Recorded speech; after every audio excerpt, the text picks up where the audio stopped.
Eiffel tower একসময় ঘৃণার প্রতীক ছিল। 1889 সালে যখন গুস্তাভ আইফেল টাওয়ারটা বানান, পুরো প্যারিস তখন রেগে গিয়েছিল। সবাই বলতো, এই লোহার দানব আমাদের শহরের সৌন্দর্য নষ্ট করবে।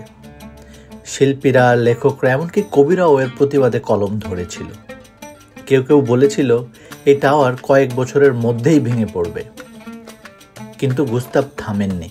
তিনি বলেছিলেন, একদিন এই লোহার দানবই হবে ভালোবাসার প্রতীক। বছর কেটে গেল, যুদ্ধ এলো, যুদ্ধ গেল, কিন্তু টাওয়ারটা ঠায় দাঁড়িয়ে রইল, নীরবে অবিচল। আজ সেটা শুধু ফ্রান্স না, ভালোবাসা আর সাহসের প্রতীক সারা পৃথিবীর জন্য। যেটা একদিন ঘৃণিত ছিল, সেটাই একদিন প্রিয় হয়ে উঠল। আপনার স্বপ্ন নিয়ে যদি আজ সবাই হাসে, থেমে যাবেন না। একদিন আপনার স্বপ্নই হবে অনেকের অনুপ্রেরণা।